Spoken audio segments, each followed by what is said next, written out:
Hello and welcome. We are the Cynic. We're delighted to be part of this fantastic event. When Paul asked us to take part, it was an absolute no-brainer. And most importantly, it's an absolutely wonderful way to raise money for four hugely important charities. So we're delighted to be here.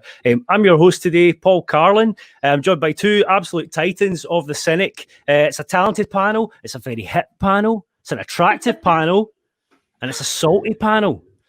First up, it's the man who's created the feature that we're going to do today. His nickname privately is the Vulture, and we're hopeful we'll see some of those characteristics today. Hi, Stuart Dugan.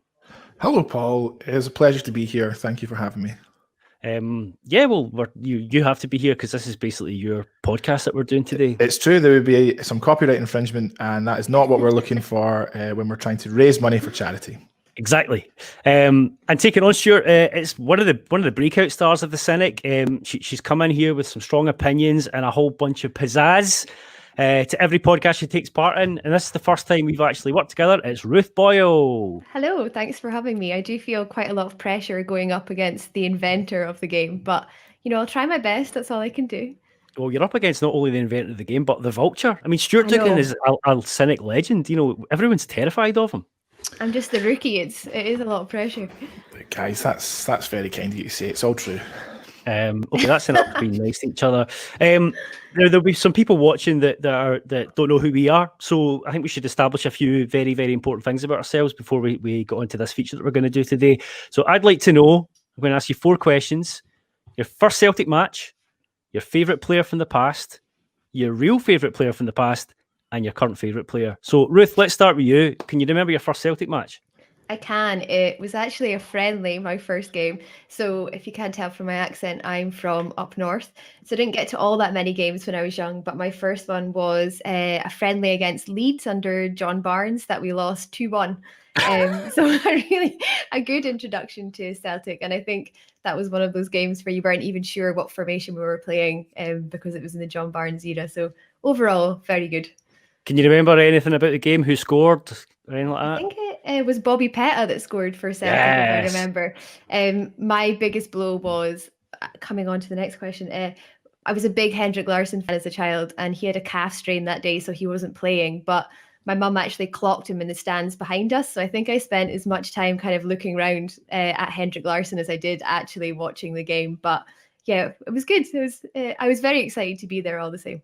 Well, that maybe brings you on to your favourite player from the past, is it? Is it the King of Kings? It is. I know that's a very obvious and basic choice, but as a child, I was fully obsessed with Henrik Larsson. My walls were just clarted in images of him. And I was actually thinking about this, that I did my solo talk in primary 6 on Henrik Larsson, where I took in a table of all of my Henrik Larsson merch and just spoke about him for about 20 minutes, much to the dismay of my classmates, I think.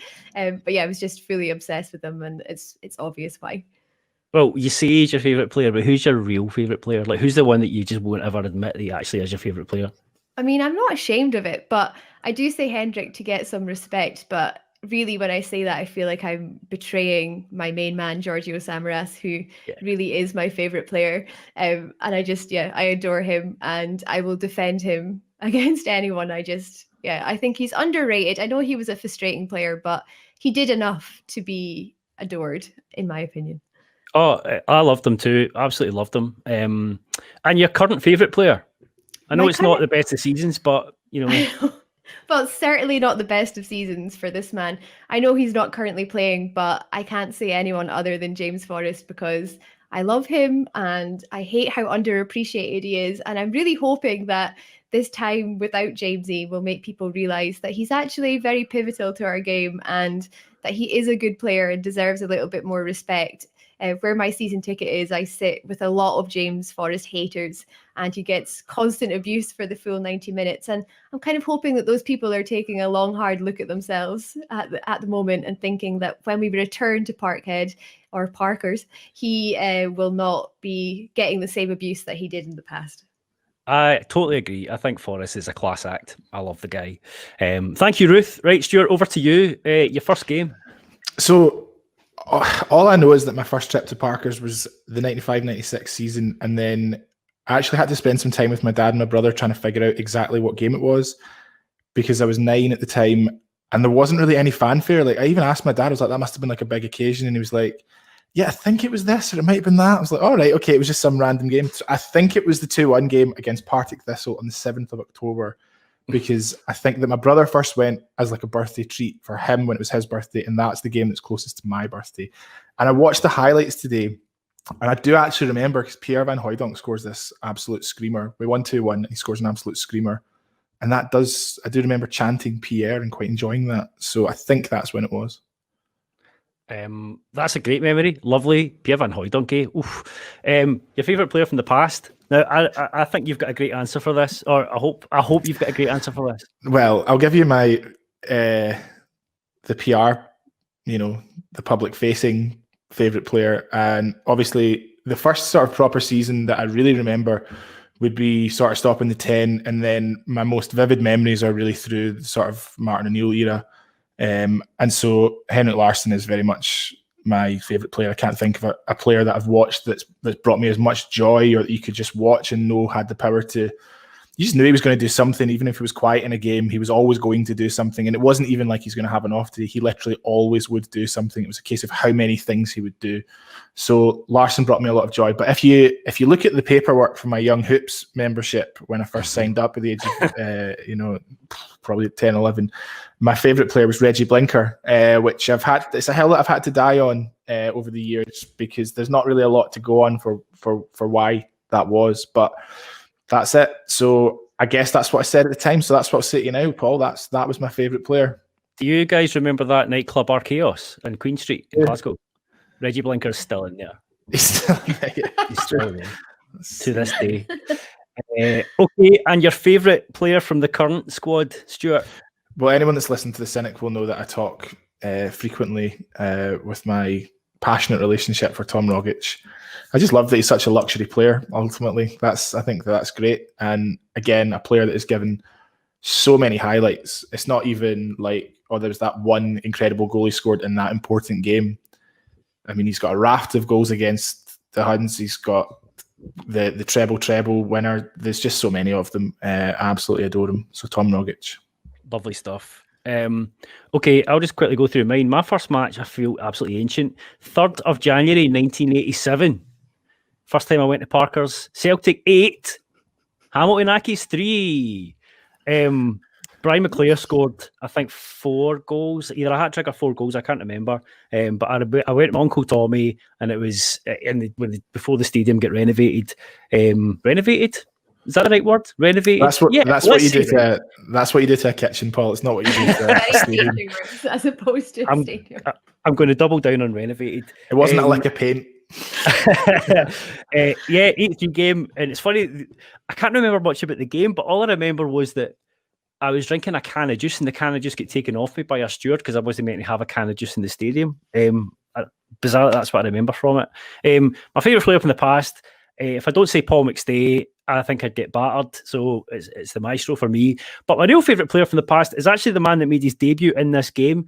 And I just heard the E-Tims guys giving him some heat earlier. Anton Rogan. I just love Anton Rogan. You know, that guy, maybe not the most talented Celtic player, but he certainly had an energy. And he was, put shoes in the right feet, looked good in the hoops. So I'll go with Rogan. And inspired the naming of Brendan Rodgers' son, of course. So. Oh, of course. Anton Rodgers, the most famous thing he ever did was got scanted by Christian Gamboa at training, right? That's the reason that Gamboa will forever be a Celtic hero. See, from the current team, I was thinking about this morning, and I love Eddie, I love McGregor, but this season I don't really love any of those guys. So why don't you talk about your favourite Rangers player then, Paul? Come on. Very good, Stuart. Thank you. I'm going to go with a divisive choice because I know that a lot of Celtic fans think that he's a bit hot and cold. I'm going to go with Elyounoussi because I think he's been probably one of the few shining lights this season, even though he doesn't do it in every game. I get quite excited when he gets on the ball and sort of tries to cut inside. And I just think he's a cool guy. So Elyounoussi. Right, today, we're going to do something kind of different. There's been a lot of analysis all day on this fantastic broadcast, looking at the cup final. We're going to do something slightly different. So at the Cynic, we provide podcasts kind of covering every single aspect of Celtic, previews, reaction pods. We do a lot of features, and today we're going to bring you one of those. We're doing an episode of The Dugout, created by our friend Stuart Dugan. In this episode, so Stuart and Dugan are going to take on each other, playing the role of the Celtic manager in a kind of hypothetical cup final against Hearts tomorrow. So you're going to be facing up to 5 different scenarios, which I'll ask you to react to in real time. I say up to 5 because I don't know if we'll have time to do 5 in an hour, but we'll get through as many as we can. So Ruth and Stuart must explain what they'll do if they were in Neil Lennon's shoes to overcome the challenges that they'll be presented with. And once I've heard both your pieces, we'll award a point to whoever I think's given the best solution to the scenario. But before we start, this is very important. We need to know what kind of manager you are. Like, are you a tracksuit manager, a suit manager? Are you an angry manager? Are you like Nigel Pearson? Are you Jose Mourinho? Ruth, what kind of manager are you? Do you know, we were talking about this on the agenda earlier in the week, and for this cup final, I decided that I was going to be very, very Roberto Mancini in my get-up. So I'm going to be wearing the suit, but I am going to have a Celtic scarf on. I'm hoping it might be a sunny day and I might be able to wear some sunglasses as well, just for kind of an added diva edge, you know? Yep. I think maybe Neil Warnock-esque is going to be my persona in the dressing room. Okay. That's what I'm going to go for. Don't take his politics though, Ruth, please. No, it's not. I'm drawing the line there. No, I'm going to be harsh but fair. That's what I'm going for. I mean, Roberto Mancini started off really, really, really well. Roberto Mancini with the spirit of Neil Warnock. It ended in a really, really weird way, but there we go. Stu, what about you? I think that I would like to imagine that I'm sort of one of the new wave of young continental managers, but in reality, I'm probably not. I think that I would definitely be suited and booted for a cup final, but I would do the Martin O'Neill straight down the tunnel, miss the first few minutes of the game to get into my sort of tracksuit jumper set up. And I think I'd be quite animated. I basically want to be Pep. I think that's what it is. This jumper's quite Pep, so yeah, I think that's what I'd do. Great. Okay, I like everything I've heard so far, but it means nothing until we get into this game. So this is The Dugout. We are the Cynic. Remember that you can donate, by the way. This is all for charity. This is the all day, 24 hours. I think it's 48 hours, actually, 2 days of podcasts. I'm sorry if I got that wrong. But check in the links below this, whatever screen you're looking at. There's a GoFundMe raising money for 4 excellent charities. Very, very important work, and we're thrilled to be part of it. So let's go. Let's talk about the lineups. So Neil Lennon, in his post-match press conferences recently, has talked about giving some of the guys that got us to this point the chance to come and win the trophy. So I've come up with a Celtic and Hearts lineup that we're going to start with. This is the lineup that we're going to use for most of this podcast. But there will be some scenarios where things have to change. So here's who I've gone with. In goals, Hazard, surprising. A back four of Laxalt, Duffy, Julian and Ayer. Sitting in front of them, Scott Brown and Callum McGregor. The 3 in front of them, Moy Elyounoussi, Tom Rogic and Ryan Christie. And Odsonne Edouard up front. Your subs, Barkas, Taylor, Frimpong, Sorrow, Turnbull, Johnson, Ayeti, Griffiths and Klimala. Hearts are going to set up in a 4-2-3-1. So Gordon, Kingsley, Berra, Halkett, Smith. Haring and Halliday in midfield. 3 in front of them are Walker, Naismith and Lee. And Liam Boyce up front. And on the bench for Hearts are 9 absolute no marks. So who cares? Are we both ready to start? I am, yes. I'm taking some notes, Paul, but yes, I'm ready to go when you are. That team sheet has given me the fear, because I think that is going to be very similar to what Lennon does, but that's fine. This is actually only the 3rd time the dugout's ever been done. So, but I'm going to pull out what we're calling a classic dugout trope. Moy Elyounoussi has pulled up in the warm-up and he can't take part in the match. Who are you bringing in to replace him? And will it affect your formation? Stuart, as the creator of this podcast, I'm going to ask you to go first on this. So what are you going to do? Moy's out. Well, first of all, I'd be delighted because he's not a big game player, so didn't want him in there in the first place. Well, he scored most of our European goals, but apart from that, I know, mate. I'm just committing to a hill that I died on months ago.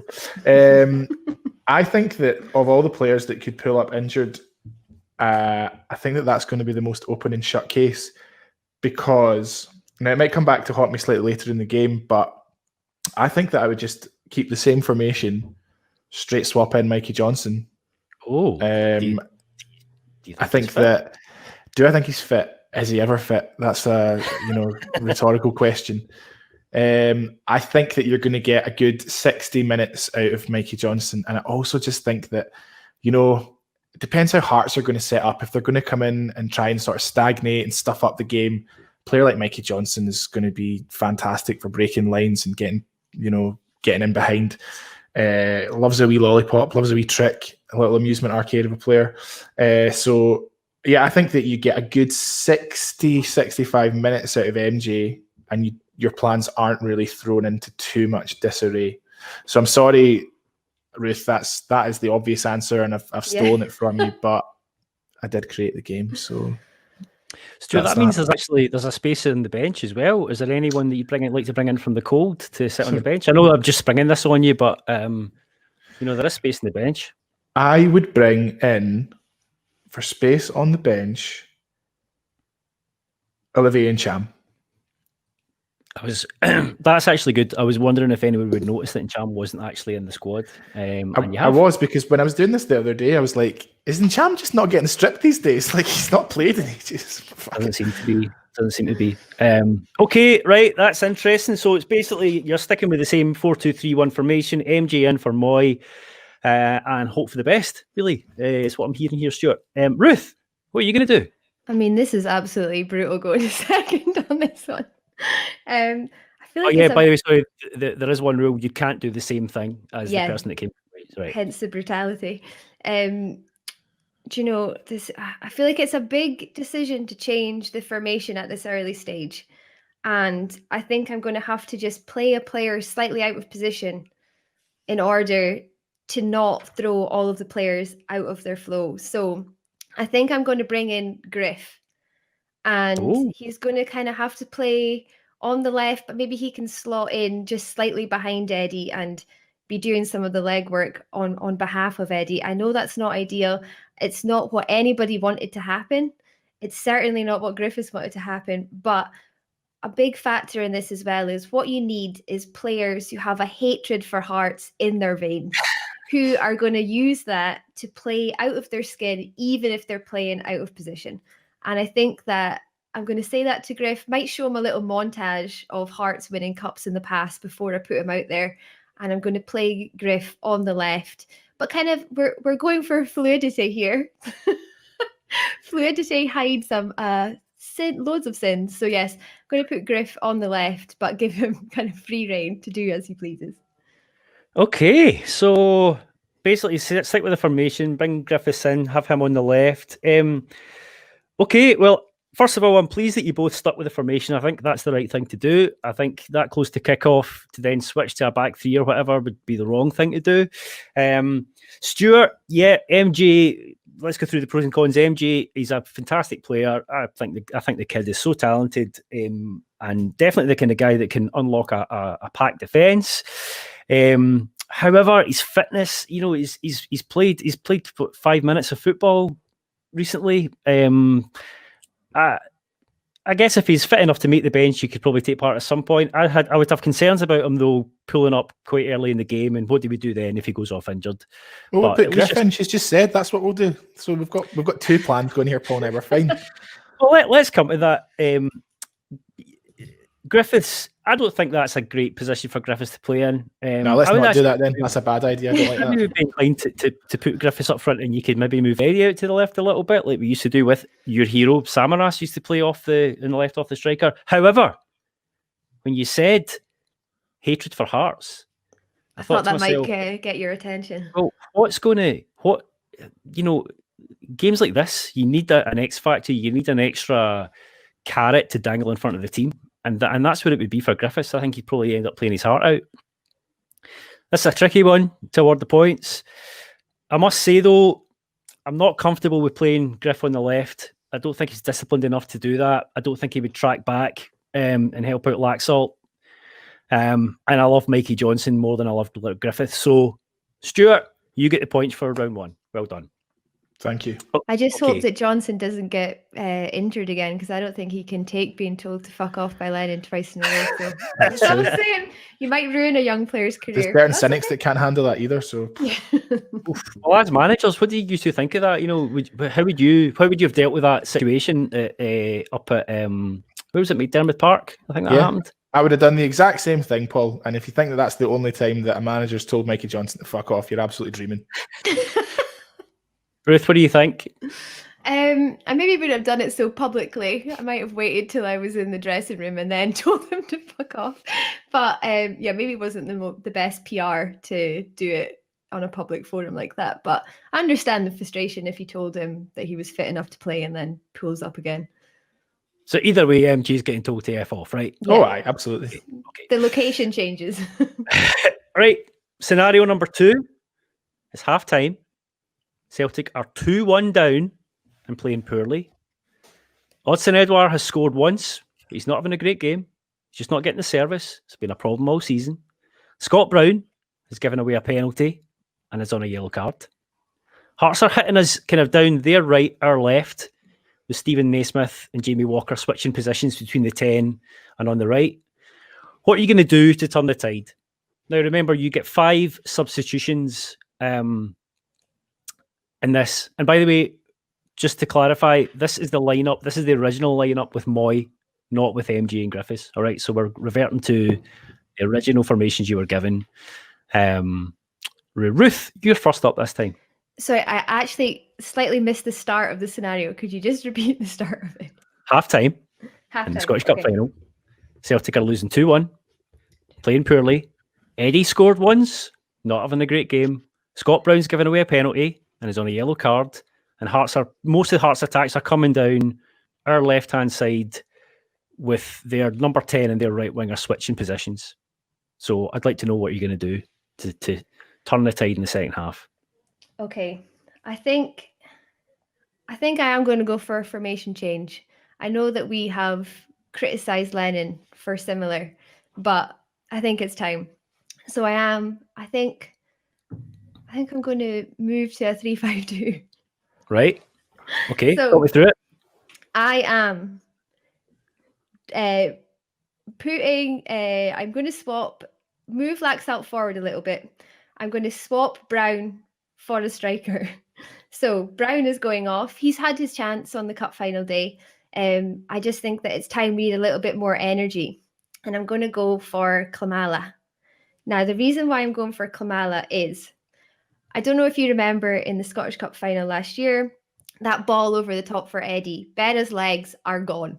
Berra has no legs, basically. I think Klimala's got the energy that he's going to be able to cause some problems for Berra. And also, on the Gordon front, he's also prone to a howler. I think that Klimala is someone that can put a little bit of pressure on him. I think that there could be a situation where, like Salzburg, Gordon throws the ball off Klimala into the back of his own net. I think that's a possibility. Yeah, that is a possibility. It's a distinct possibility. And yeah, McGregor's going to push back a little bit into sitting just in front of the striker, is just in front of the defence, just to kind of shore things up for us there.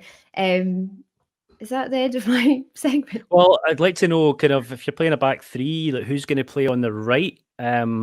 So, you know, you've got, I take it your back 3 is going to be Ayer, Julien and Duffy?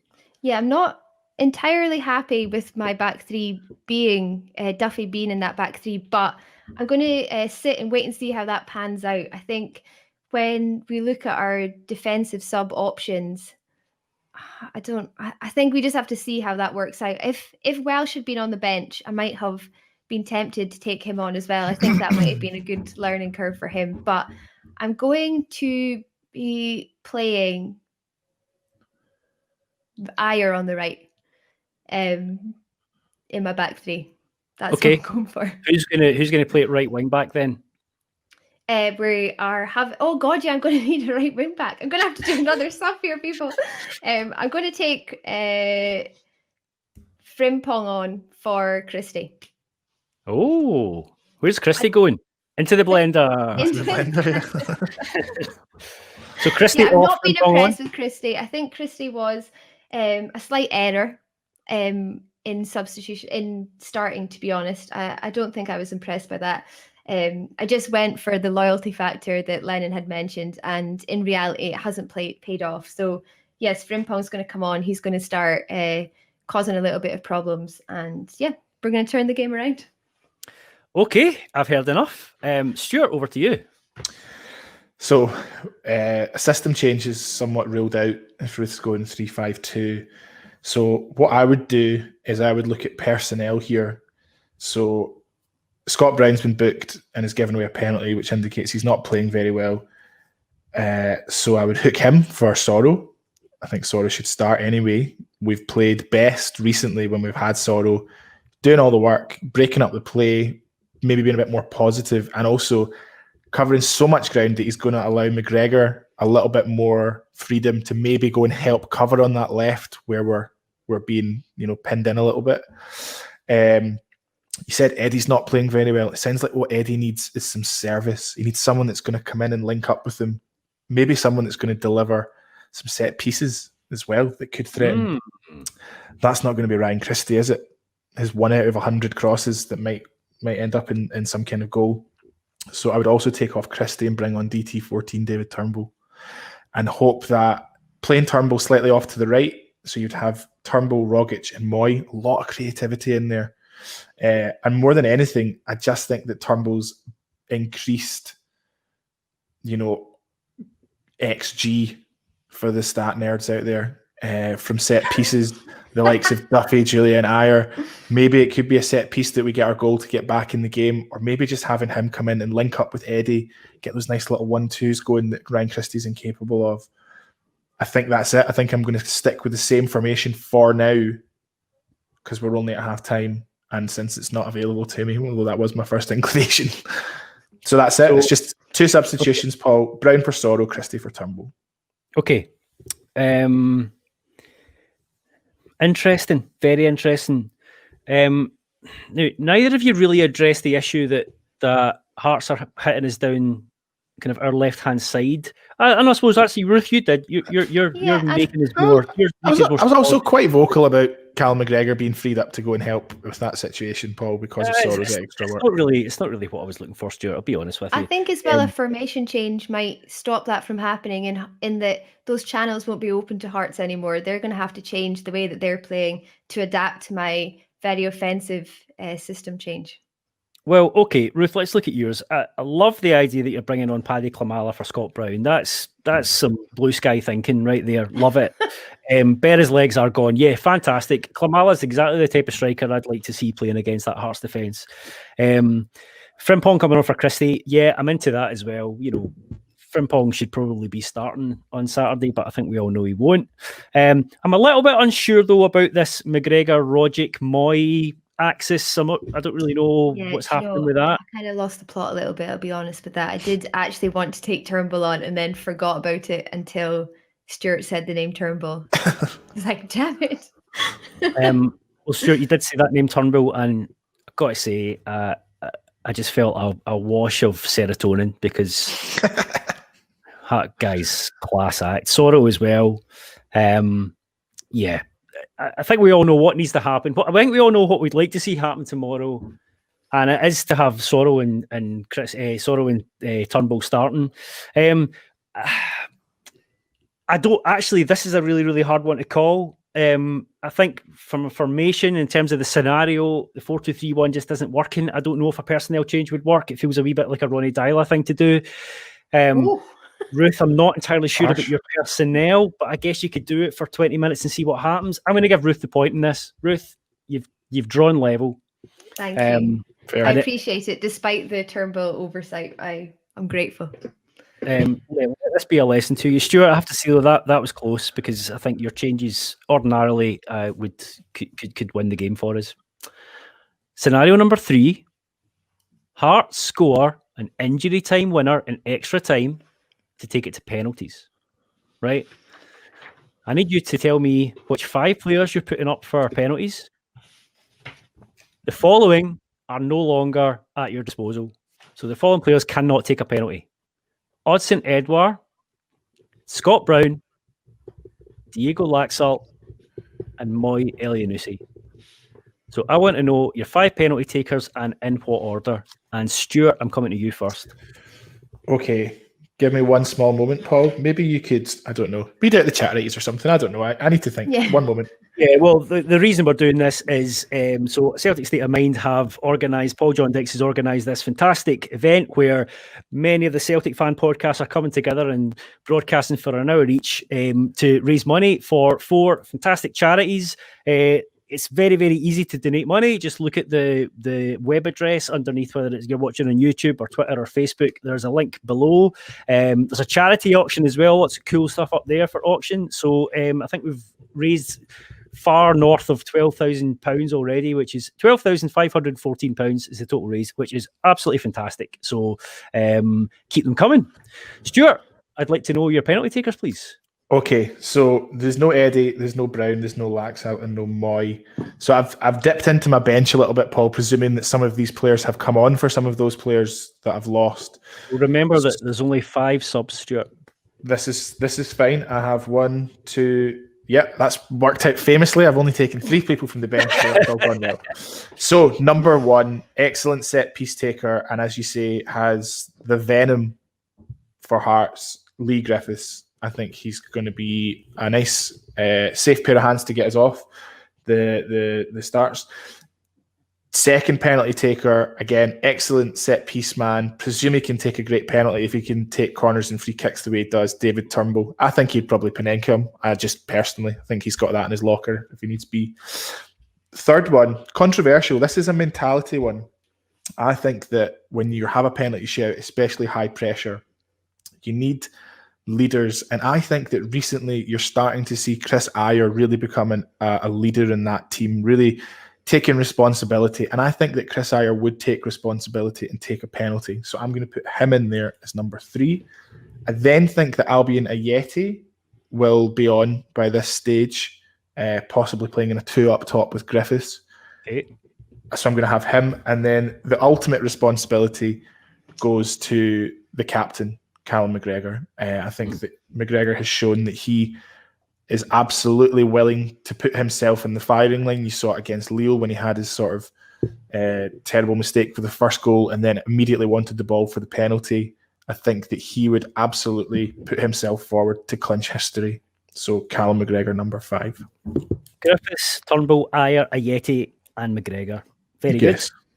Ruth, now the only stipulation here is that you can't start with the same 2.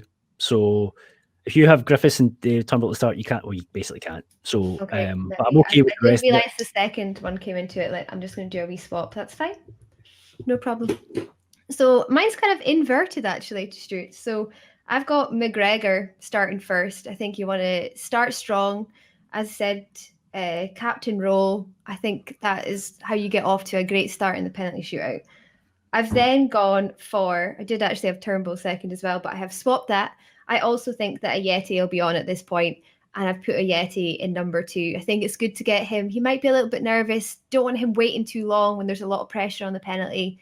I think it's a good time for him to endear himself to the support. So I've gone for Ayeti, number 2. Number 3, DT14. I think that he showed a lot of guts when he was wanting to take that penalty against Lille. I think he is going to back himself. That third penalty is coming. It's crucial. And I think that David's I think he's ready for the task. And then I think the last 2 penalties, there could be high pressure ones. I've gone for Christie, who I know he did miss that penalty against Rangers, but I think for the most part, he is quite cool, calm and collected. And also I was listening to the other dugout this morning, and Tom Rodgick's sky high penalty is fresh in my memory. So I don't want to put Rodgick through that again. And then to win the cup against Hearts, I've gone for Lee Griffiths, penalty number 5. A dream come true for him. Could be a turning point for him in terms of the season as well. So that's my 1 to 5. So McGregor, Ayeti, Turnbull, Christie, and Griffiths. Yeah. Okay. So, Stuart, you've started with a left-footed penalty taker. Now, I have a thing about left-footed penalty takers. I've actually got a couple of left-footed penalty takers in there, but yeah. To start with one, actually, you've done the same, Ruth. So, guys, okay, the two big calls here, and I like them both, is Stuart, that you put Chris Ayer in to take a penalty. I like that. I think you showing your faith in Ayer as his manager would give him a massive confidence boost. And I agree. I think he's turning into a proper bit of a soldier on the pitch for Celtic. He's a big horse of a man. He'd absolutely slew it in top bin. Yep, batter it. Ruth, you've gone with Christie taking a penalty, and I really like that because he doesn't actually. He's missed a couple of penalties, but his penalties are normally really good, especially when he's playing for Scotland because, as we all know, he loves Scotland more than Celtic. How many penalties did Chris Ayer miss, though, Paul? Well, we don't know. And also, I'll be in a Yeti. You've both put a Yeti in, just assuming that he can hit a penalty because he's a striker. We don't know if he can hit a penalty or not, eh? So for me, it's basically like how you're starting and how you're ending. Well, you've both done Griff and McGregor. It's really the question of who's got the bigger bottle between Callum McGregor and Lee Griffiths. It's really hard to call. I think just given the importance of the occasion and the fact that he hates Hearts so much, I'm going to give the point to Ruth here because I think Christie's more likely to score than Ayer, and I think Lee Griffiths to score that winning penalty could be a really, really great moment. So I would actually probably agree with that. To be fair, Lee Griffiths does have a history of rising to high pressure occasions like that. So fair dues. Lovely stuff. Yeah, great. I think we're going to have time to do all 5 scenarios. So here's scenario number 4. Stephen Naismith has totally done Laxalt. He's crumpled on the ground, clutching his ankle. Naismith is doing that thing he does where he's leaning over him, laughing at him, laughing in his face. We've seen him do it many times. It's not nice. Which Celtic player are you instructing to deal with him, and in what way? Ruth. Is this from the original lineup? The original lineup. Okay. So just to remind viewers, it's Hazard, Ayer, Julienne, Duffy, Laxalt, Brown, McGregor, Rogic, Christie, Moy, and Eddie. And remember, if you want, you can make us up and stick just for this on. purpose. Remember in the World Cup final, where I think it was the Netherlands and they subbed the goalie. It was Tim Krul came on and won them whatever match that was. It wasn't the final. So there you go. Like semi-final. Yeah, it was big. Yeah. What is the score at this point? Did you tell us that? Oh, I haven't. The score is 1-1, and we've just started the second half. Okay, I was going to go for Duffy breaking Naismith's legs, but it seems that maybe at 1-1, getting a player sent off for that is a little bit risky, maybe. I think I'm still going to stick with Duffy because I think this is a job that he would be good for. And again, I think that maybe this is the sort of thing, if he puts in a really ballsy performance here and manages to really get inside Naismith's head, that's something that could endear him to the support. And I think that he needs that. So I'm just going to be telling him to get really close to Naismith, just maybe whispering a few things in his ear. I'm going to give him free rein in terms of what that's going to be. I don't mind. And then when Celtic do get the winner, which is going to come from Eddie, then that's the moment I'm telling them to slide in 2-footed as high as he wants. Wow. And, okay. That's it. I'm happy with that. I think it's, maybe toward the end of the game, I'm going to say in the last 5 minutes that he's willing to do that. And I think that it won't just be Celtic fans that be happy to see that. I think maybe all of Scottish football could rejoice. Okay. No holds barred. Stuart, what's your reaction? Well, my initial reaction was that I was also going to pick Duffy and I was going to get him to header him until he exploded, like just from a corner. Like if you could try and do it in an attacking move so it looks slightly more accidental, that would be good. But obviously I can't take Duffy. So next, what I'm thinking here is, look, if Scott Brown's going to play, Scott Brown's not going to play 90 minutes. Scott Brown, when he started more recently, has had 60 minutes and off. So I think that if Brown is going to play, he's going to have 60 minutes and then we're going to have Sorrow in. you haven't said anything about Brown being booked at this point, so I'm going to let things play out for about 10 minutes, and then Scott Brown is going to fulfill the captain's role of absolutely filling in Naismith in the way that only Scott Brown knows how to, where he takes it so close to the line without getting sent off. One of those great, horrible challenges, ideally to hurt him, and then absolutely make sure there's some afters as well, probably with some smirking, probably with some laughing, sort of that sort of spirit, that like the Pataudry when he was kind of, doing the old sort of Conor McGregor sort of strut, bit of that. And then you can sort of safely take him off. He was coming off at 60 minutes anyway. So he's done his man. He's done the captain's role. He's taken his booking. No one has to get sent off. Stephen Naismith's obviously injured, can't continue. And then you get him off to safety and Sorrow comes in. That's what I'll do. Okay. Plus, I think Scott Brown would really enjoy it. Two great answers. I don't know why does Naismith do that. I find it very weird that he does that so often in his career. Just laugh at standing over a player who's just injured, laughing at him. Ruth, you've gone with Duffy. Yeah, this is the perfect opportunity for Duffy to really endear himself to the fans. He's struggled since he came in. A couple of goals at the start of his career, but a lot of mistakes. And he was talking recently in the press about how he's found the move to Celtic hard, especially during a pandemic, not being able to see his kids. So this could be a great moment for him to, get the fans back on side. Love it. Big handsome stud that he is. And Stuart, you've basically described something we all love to see. Is when Scott Brown is using his cunning and his footballing brain to actually just manipulate a game and make it work for himself. And again, Brown, another player that's had a tricky season. He's just not the player he was, but we all still love him. I love when Brown behaves like that. Within the law, of course. I think Stuart, I think I'm giving you the points here. I think Brown deserves a moment like that, especially in a cup final, because who knows, as the season goes on, maybe he's going to feature a bit less now that we know how good Ismail Osoro is in that position. So, yeah, Brown gets his own back for the team on Naismith. Laxalt is okay to play on, by the way, just in case you were worried about him. No one asked about Laxalt. I think whoever gets the point, it's just important to remember that Stephen Naismith gets hurt. That's all that matters. Yeah, actually, I'm happy. As long as that's the outcome, I can take it. Fair. You two are like bloodthirsty, eh? I just want them to get like just a wee knock. You two are talking about like explosions. Yeah, I want him to explode like a cartoon character. Okay. Right. Well, Stuart, you get the point there. Well done.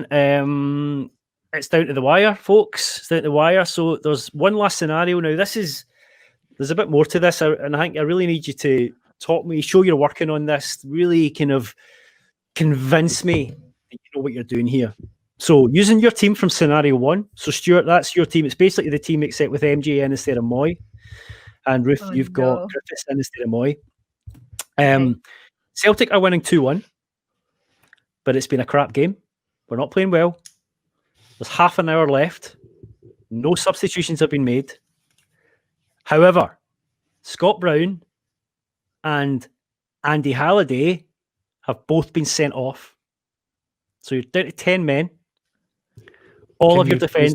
Can you talk about how Scott Brown hurt Andy Halliday, please? He exploded. He exploded in like a cartoon character. Tremendous. All your defenders are in yellow cards. So Ayer, Julian, Duffy, and Laxalt are all in yellows. It's a slightly imbalanced team, perhaps, but again, this is a cup final.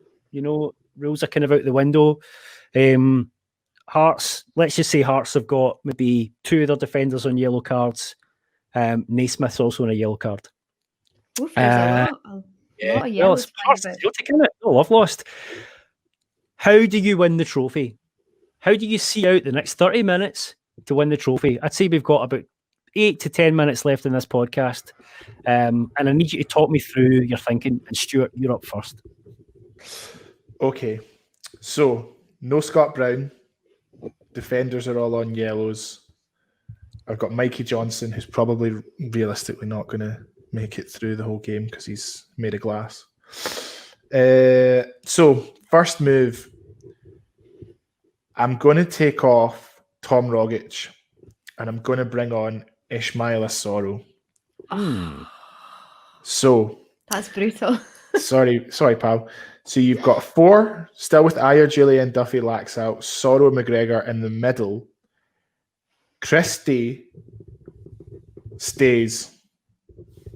I'm going to take off MJ for Turnbull. And then we're going to do the old kind of Neil Lennon switcheroo, where I'm going to play Christie on the left and Turnbull on the right, sort of like a 4-4-1. I appreciate that Hearts are going to have to make the same sort of change because they've also lost Andy Halliday, so it's 10v10.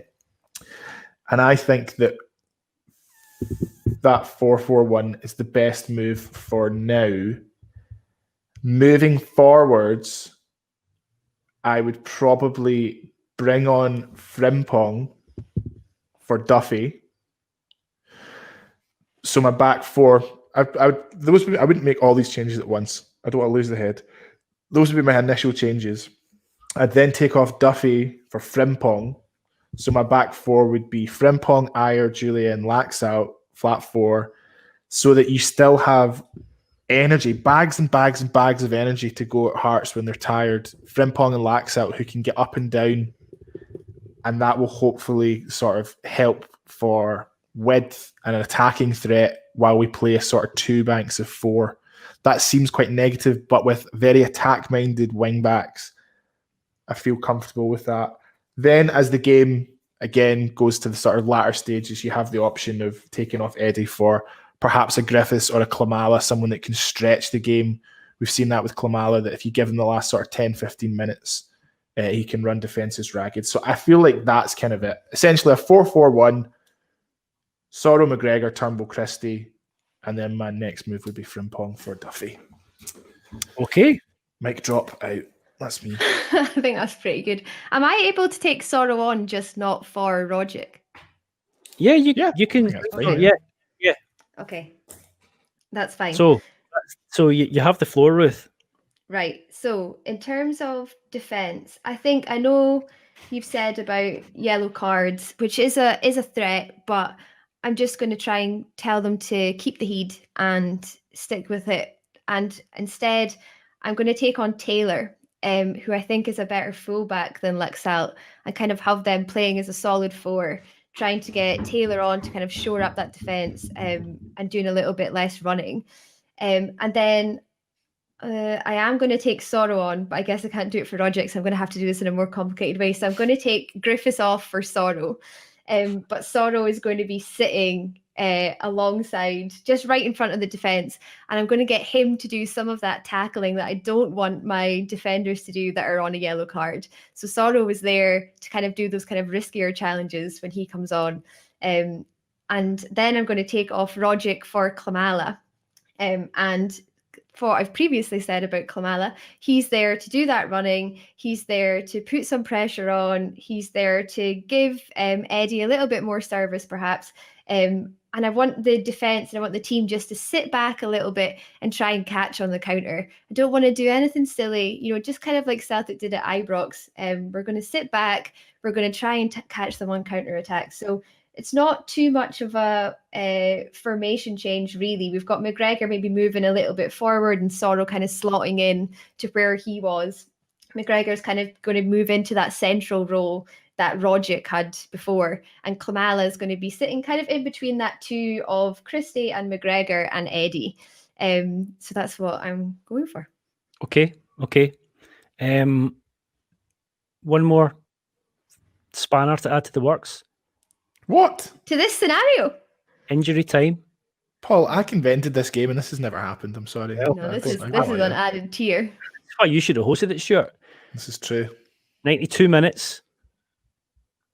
Christopher Ayer. Red card.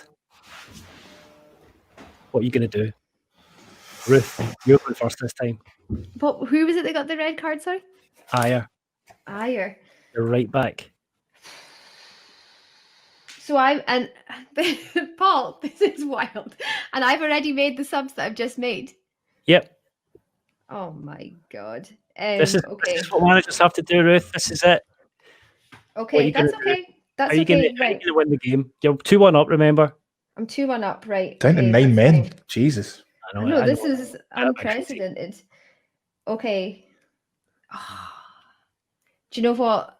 I'm taking a player Gal's playbook here. I think I'm going to have to move Brown into defence because because I could look at Frimpong, but Brown's been sent off. Oh fuck yeah, Brown's gone. Right, okay. Paul, this is mayhem. Okay. This is what you got to do to win trophies, Ruth.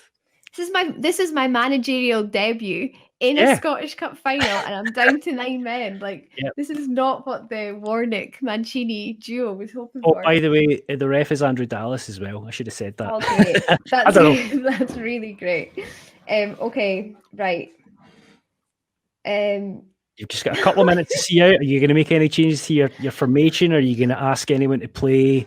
I think, right, do you know what? Sorrow's going to have to move back. Sorrow is going to have to play as a fully defensive player in a back four alongside Julian, Duffy, and Taylor. Now, again, not ideal. He is not a tall man.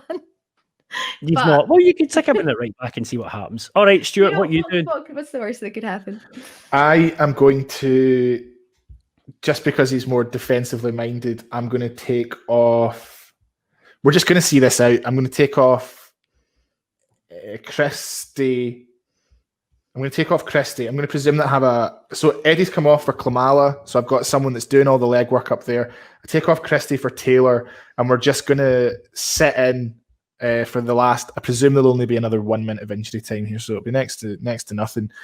So we'll then have Taylor, Laxalt, Julien, and Frimpong will drop back in for 4. We've got Sorrow and McGregor, plenty of protection there in the front, and then we're just going to be playing long balls, and Klamala can be sprinting and stretching the game. But I mean, my notes are a mess now, Paul. So I hadn't expected that. This is like the scribblings of a mad woman at this stage. Yeah. Okay, I've heard enough. You cope well with that, mostly, Perry's. I don't know. No, Ruth, I enjoyed your creativity in the first kind of part of that scenario, just how you were going to see out the game. It felt like a very sensible, sort of defensive-minded approach to it. Taylor coming in for Laxalt, if you just want someone to just sit back and just kind of try and protect the goal. However, Sorrow playing at right back, I don't know how that's going to go. I felt a wee bit like, it did actually feel quite kind of Neil Lennon-esque, actually, just sticking a midfielder in at fullback. So perhaps that is it. To be fair, the bench is not conducive to changing that up. So where's Near Beaton when you need him? Yeah, exactly. I had Beaton taking a penalty as well before I realised he wasn't even on the bench. He's probably injured again. Stuart, I have to say, I thought your approach to the first part of that scenario was excellent. A 4-4-1 with sort of your wider midfielders sort of tucking in. I thought there was a lot of work rate there, but still with the opportunity to break. And I think moving Frimpong back to right back once I had been sent off was the right thing to do as well. So, Ruth, I'm so sorry, but Stuart had a clear match plan to see out this game. He's won the Scottish Cup and he's also won the dugout. Stuart, well done. Congratulations, Stuart. Thank you very much. It was a pleasure. Do you know who the real winner is, Paul? The real winner is charity. That's who the real winner is today. It's inconsequential who's won this little game. That is the reason we're here. Thanks so much for watching, folks. Thanks very much to Paul John Dykes for asking us to take part. Remember to donate what you can to the various charities that this is supporting. There'll be podcasts for the rest of the day. Very, very exciting. If you'd like to hear more from us, you can find us on social media at Cynic. Is it at 90 Minutes Cynic? I can't remember. So at 90 Minutes Cynic, I think. 90 Minutes Cynic, or the website, thecynic.co. We make just hundreds of podcasts every single week. Everything you'd want from a Celtic podcast. We were delighted to be part of this. They've been Ruth Boyle and Stuart Dugan. Great to be with you guys. Thank you very much. For having me. Welcome.